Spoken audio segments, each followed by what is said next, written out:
All right, guys, tier list update time. We got some new units that dropped, specifically one new unit, Starfire, for most of us who have played beta. But for a lot of you, a couple new units have dropped in case of Blue Beetle, Beast Boy, and Raven. Okay, so we're going to do a couple updates on this tier list. There have been some major changes that have been happening in terms of the more popular units. Some of the units are going to go up and down, and you're going to see a more updated tier list with a lot more accuracy here this time. Okay, so let's do a couple different things here. So first off, on the SS aspect, things pretty much stay the same here.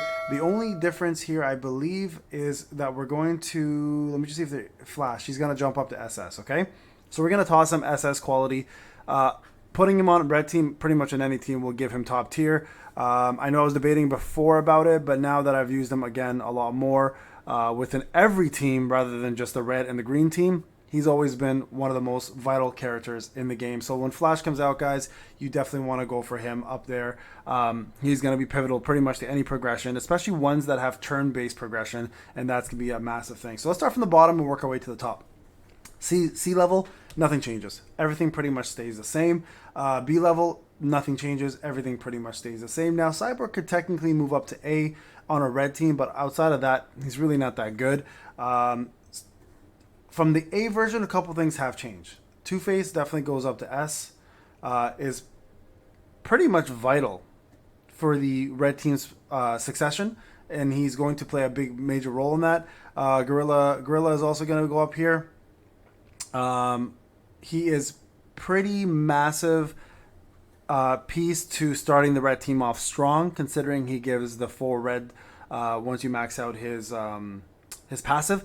Plus, not to mention, he does lockdown and he's an AoE tank, and he also does a taunt. So very, very good 3-star unit to toss up here. The rest of them here can pretty much stay the same.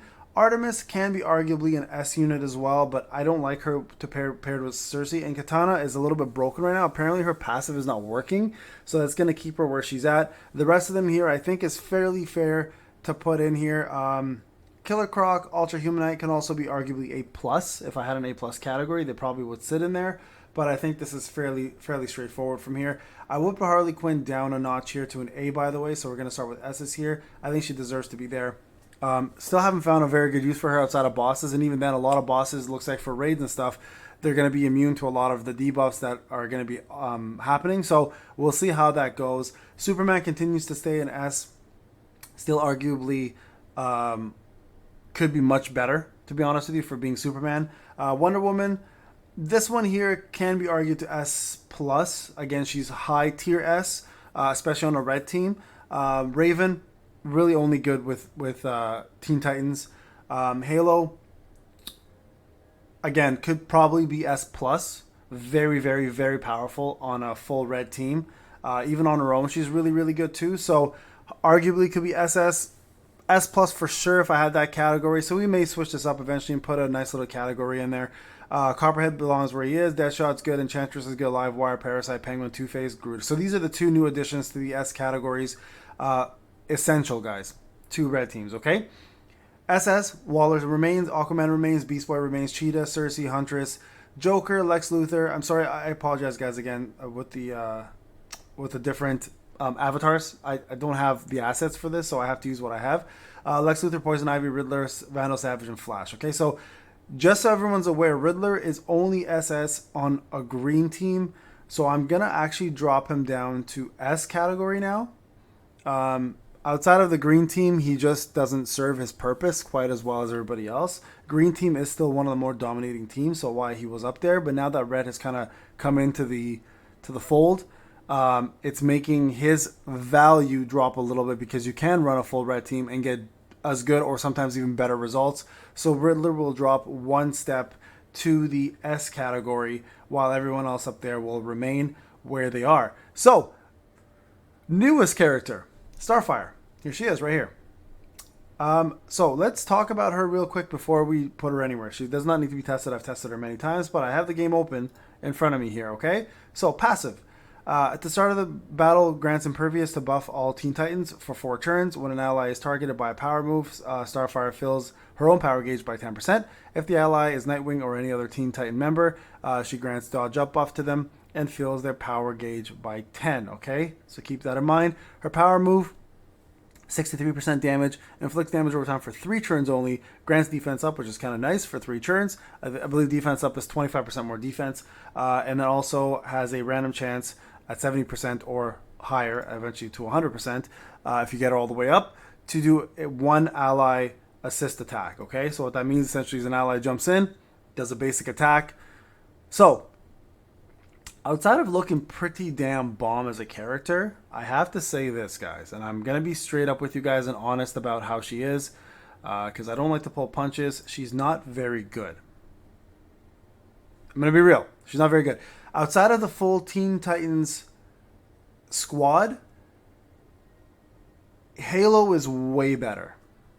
And I think I've done the comparison already for you guys, where her beam does similar attack, has a 5-turn damage damage over time dot.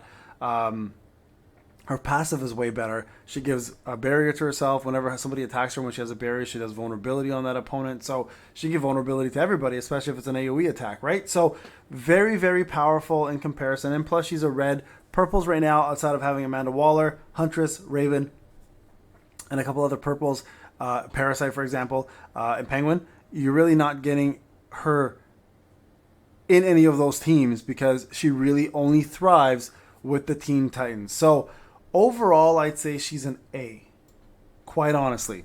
Not going to lie to you guys. And the reason why I put her in A is because she doesn't have the same utility and survivability as someone like Halo. Yes, the defense up is nice, but I promise you guys, it's almost negligible at the end of the day. And of course, if you're not running a full Teen Titans team, you're not going to get her full effects in play. So if you were to run a full Teen Titans team, so let's say you did Beast Boy, Raven, Blue Beetle, Starfire, and hell, let's just put Nightwing in there because she does affect him, even though he's a Titan, not a Teen Titan. She'll jump up to an S. She'll never reach the SS quality, unfortunately. She's just not up there with the big boys and the big girls. She's still going to remain A here on her own. And remember, this is an individual tier list. This is not how they synergize with their factions. So if it was a factional tier list, I'd put her in S. But because this is an individual tier list, and not everyone's going to have every Titan or want to run all the Titans, she deserves an A. All right, guys. So I think that pretty much sums up the brand new tier list. Some changes. Remember this, red and green team are the most dominating teams in the game. So if you're running a red team, you can see what you need. 1, 2, 3, 4, 5, 6, 7. So you have 7 really good options, technically 8 even with Artemis and 9 with Ultra Humanite. All of them work really well, but everything starts with Cersei, Two-Face, and Gorilla, okay? And then Wonder Woman's just, a bonus, Deathshot's a bonus, etc., right? Purples, obviously you have a couple good purples, but Waller fits into every mold. She can fit in every team still. Still, I think, is an SS unit with what she provides. And then from there, greens, you guys know, obviously starts off with Riddler. Lex Luthor, Poison Ivy are essential. Beast Boy is pretty essential for that. And then you can pick another green like Martian Manhunter or Enchantress for more survivability, or throw in Waller in for some fun. All right, guys, this is Payne. Hope you enjoyed the video. I'll talk to you guys in the next one.